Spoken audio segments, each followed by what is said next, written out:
Snubbed by Erdogan, the US Defense Secretary meets Turkey's foreign minister as he tours the Middle East, pushing his plan for a humanitarian pause in Gaza. Israeli airstrikes light up the night sky over the Gaza Strip as the military splits the territory in two in its war with Hamas. As Ukraine comes under increased drone strikes from Russia, President Zelensky denies the country is in a stalemate with Moscow.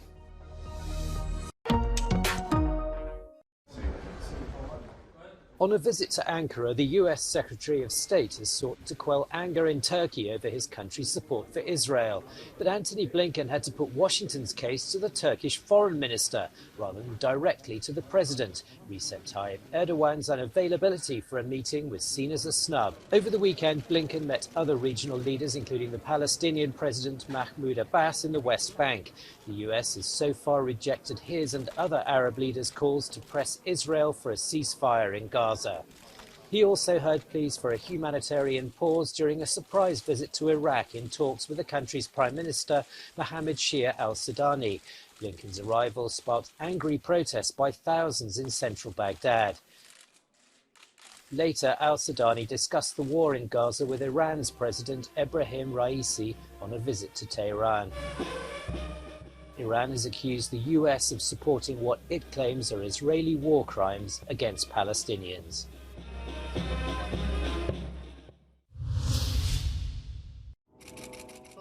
Explosions lit up the night sky over the besieged Gaza Strip in what's been described as the most intensive Israeli airstrikes since the Israel-Hamas war started almost a month ago. Communications, including the internet, have been cut for a third time. A week into a land offensive, and Israeli troops are moving further into northern Gaza, where they say they're hunting down Hamas fighters and commanders. הכיתור היום הוא שלב מאוד משמעותי ביצירת הלחץ לפירוק חמאס. חמאס מבין את המשמעויות של הפיצול בין צפון הרצועה לדרום הרצועה. בדרום הרצועה, דרך אגב, לשאלתך על ההומניטרי, יש אזור בטוח יותר. לשם נכנס מים, אוכל, תרופות. On Sunday, Israeli bombs hit 2 refugee camps in central Gaza, killing at least 53 people and injuring dozens more. The Palestinian Health Ministry says more than 9,700 people have died in the conflict, which started after Hamas attacked Israel on October the 7th. The UN says it's getting harder to provide enough food, fuel and drinking water. Humanitarian aid is sitting at the border with Egypt due to Israel's total blockade of the territory. In a social media post, Jordan's king said the country's air force had managed to airdrop medical and pharmaceutical supplies to the hospitals it runs in the Gaza Strip. As the fighting continues, people in Jerusalem pause to remember those kidnapped by Hamas militants.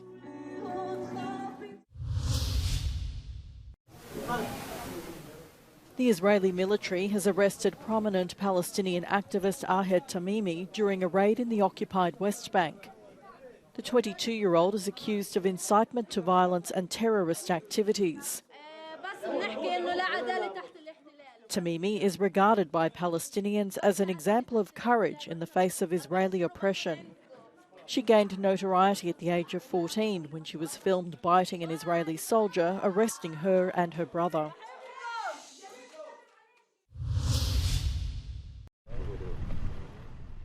Ukraine's President Volodymyr Zelensky has denied a suggestion from his own military chief that the war with Russia has reached a stalemate. Zelensky, who has recently been seen visiting frontline troops, reportedly rebuked the general in question and accused him of making the aggressor's job easier. Ukraine is coming under increased drone strikes from Russia. It is believed Moscow is stepping up the strikes as winter approaches to try and cripple Ukraine's energy infrastructure. In his nightly address, the Ukrainian leader called for further U.S. war funding, warning that a Russian victory would spell war for U.S. soldiers in NATO countries. Meanwhile, Russia maintains it is still on the attack and is continuing to target the town of Avdiivka, which is of strategic importance. However, Ukraine and the U.S. estimate that Russian casualties have climbed up to more than 305,000 dead or injured. Moldova's local elections have led to disappointing results for the pro-European party. That's according to Russian news agency TASS. But this report comes amid fears of Russian interference. Moldovans cast their ballots nationwide Sunday as authorities warned Russia was conducting hybrid warfare. Așteptări bune, cursul european și cu Doamne ajute. Așteptăm să fie mai bine. Că cam nu prea trăiește cum scade, să spunem așa, slăbuți, ziceți. Unii predau, alții mai puțin. Vor aplica ștampila cu mențiunea.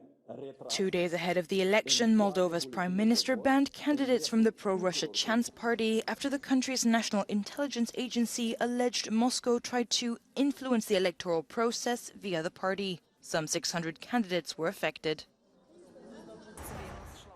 Sunday's ballot will elect nearly 900 mayors and 100,000 local councillors for a 4-year term.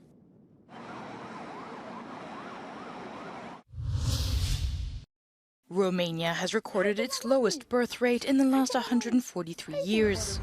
The figures from the last census, made in 2021, show that Romania's population reached 19 million people, the same as in 1966. Only 73,000 children were born in the first half of this year, and no more than 171,000 were born in 2022. Migration, unaffordable fertility treatments, and a lack of financial and social help for young families are among the causes of the dramatic decrease in population. Joe Biden faces a stiff challenge in his bid for re-election in 2024, with polls showing him behind Donald Trump in 5 of 6 key US states. The surveys carried out for the New York Times say the incumbent president is trailing by between 3 and 10 points in Nevada, Georgia, Arizona, Michigan and Pennsylvania. He's only slightly in front in Wisconsin. Trump is on course to clinch the nomination for the Republican Party. Polls consistently show him with substantial leads over his rivals. The election's just over a year away.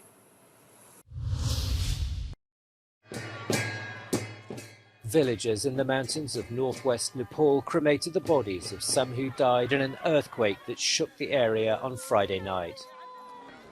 The 5.6 magnitude earthquake struck a remote pocket of Nepal, killing at least 157 people. Their flimsy homes, usually made by stacking logs, either collapsed or were severely damaged by the sudden earthquake, while the few concrete houses were also damaged. Thousands have been forced to spend the nights out in the open in the bitter cold. In early summer, hopes were high that Ukraine's counteroffensive would be both quick and effective. Its army was previously regaining lost territories rapidly. But the front line has barely moved since June, with the Ukrainian military retaking an estimated 400 square kilometers, an area smaller than the size of London. While Kyiv has been waiting for more supplies and preparing to counterattack, Russia has built up strong fortifications that are proving efficient. And after months of requests, Western allies should soon be delivering fighter jets to Ukraine. Le non-succès relatif vient surtout du fait que l'Ukraine ne peut pas frapper dans la profondeur stratégique de la Russie. Les avions de combat, ils ne seront opérationnels qu'au printemps l'année prochaine. Et encore une fois, quand je dis qu'on ne peut pas frapper dans la profondeur du territoire russe, c'est tout simplement une limite, une contrainte qui a été donnée par les Occidentaux dès le début du conflit, qui ont bien dit que le conflit ne devait pas s'étendre sur le territoire russe. Ukrainian forces will have to push through the winter with the weapons they have, all the while knowing that Russia could use this time to launch a fresh offensive. Russia, I think, is going to do what it did last year and try to pummel Ukrainian cities, Ukrainian infrastructure, power plants to try to take out the power. What Russia is hoping to do is, I think, deplete Ukrainians' will, but also deplete Ukraine's air defenses such that Ukraine has to make a choice between defending its forces in the front or defending its cities. For now, Ukrainian authorities are anxiously waiting for the U.S. to renew its financial aid package. The 50th security package is expected to be around 400 million euros.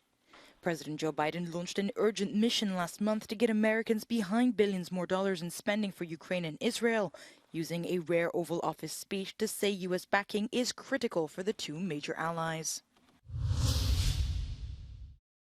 In several European countries, anti-Semitic attacks have risen sharply since the war broke out in the Middle East. Islamophobic attacks have also risen, but not as much. In one incident in Vienna, the Israeli flag was torn down from the city's main synagogue, and there are also reports of direct attacks on Jewish people.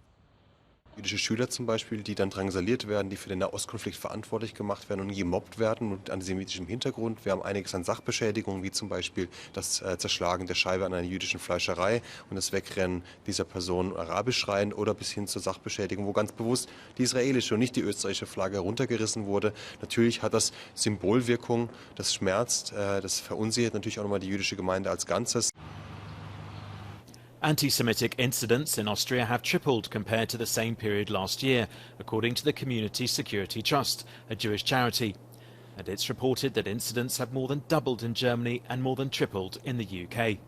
Wie andere EU-Länder auch stationiert Österreich vermehrt Sicherheitskräfte vor jüdischen Einrichtungen. Zudem fordert das Innenministerium, Messenger-Dienste wie WhatsApp überwachen zu dürfen, um mögliche Terrorangriffe zu verhindern. Österreichs Polizei habe hier EU-weit die wenigsten Befugnisse.